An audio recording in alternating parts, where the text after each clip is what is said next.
জুলাই গণ আন্দোলনের সময় সরকারি স্থাপনা ও পুলিশের উপর হামলা নিয়ে সম্প্রতি একটি টেলিভিশন টকশোতে বক্তব্য দিয়েছেন বৈষম্য বিরোধী ছাত্র আন্দোলনের সমন্বয়ক মোহাম্মদ হাসিবুল ইসলাম। তার সেই মন্তব্য নিয়ে সামাজিক যোগাযোগ মাধ্যম থেকে রাজনীতি সচেতন মহলে উঠেছে সমালোচনার ঝড়। এবার তার বক্তব্যের ব্যাখ্যা দিলেন তিনি। কি বললেন তিনি? বিস্তারিত ইমতিয়াজ আলমের প্রতিবেদনে। যদি মেট্রো রেলে আগুন না দেওয়া হতো, যদি পুলিশদেরকে না মারা হতো, তাহলে বিপ্লবটা এত সহজেই অর্জিত হতো না, কিংবা ফ্যাসিবাদের পতন নিশ্চিত করা যেত না।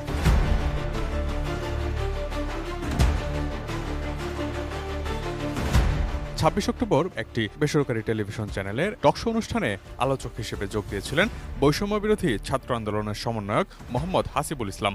তার সঙ্গে আলোচক হিসেবে উপস্থিত ছিলেন সাবেক সংসদ সদস্য এবং বিএনপির সহ স্বনির্ভর বিষয়ক সম্পাদক নীলোফার চৌধুরী মনি। ৩১ মিনিট ৪৫ সেকেন্ডের এই টকশো অনুষ্ঠানের ঠিক ১৬ মিনিটের মাথায় উপস্থাপিকা ঝুমি রহমান হাসিব আল ইসলামের কাছে প্রশ্ন করেন, রাষ্ট্রপতির কাছে যখন শপথ নেওয়া হয়েছিল তখন কি আপোস করা হয়নি? উত্তরে হাসিবুল ইসলাম আপোস হয়নি দাবি করে বলেছেন, আমাদের যে এক দফার ঘোষণা ছিল সেই ঘোষণাপত্রে আমরা সুস্পষ্টভাবে ৩টি বিষয়ের উল্লেখ করেছিলাম। আমাদের কিন্তু এক দফার যে ঘোষণা, সেই ঘোষণাপত্রে আমরা সুস্পষ্টভাবে 3টি বিষয় উল্লেখ করেছিলাম। একটা হচ্ছে ফ্যাসিবাদের পতন, ফ্যাসিবাদী ব্যবস্থার সম্পূর্ণ বিলোপ নিশ্চিত, নতুন রাজনৈতিক বন্দোবস্ত।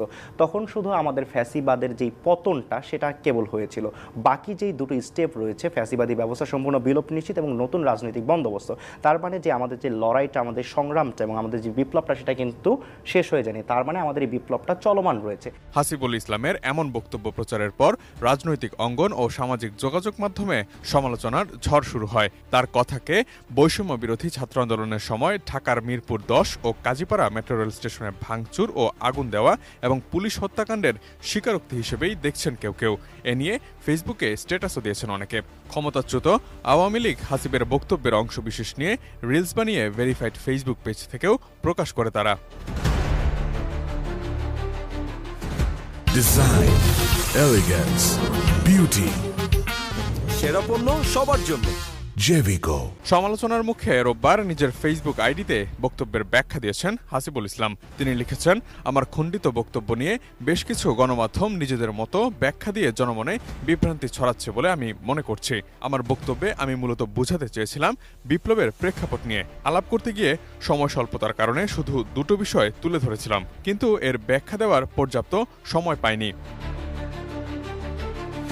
তিনি আরও লিখেছেন, আমি আমার বক্তব্যে বুঝাতে চেয়েছি আওয়ামী ফ্যাসিবাদের দম্ভের স্তম্ভ, তাদের তথাকথিত উন্নয়ন প্রকল্প মেট্রো রেলে যখন তারা নিজেরাই আগুন দিয়ে তারপর সেটি নিয়ে মায়াকান্না দেখিয়েছে, তখন জনমানুষের মনে ক্ষোভের জন্ম দিয়েছে। তখন এই ক্ষোভ ফ্যাসিস্টদের বিরুদ্ধে আন্দোলনকে ত্বরান্বিত করেছে।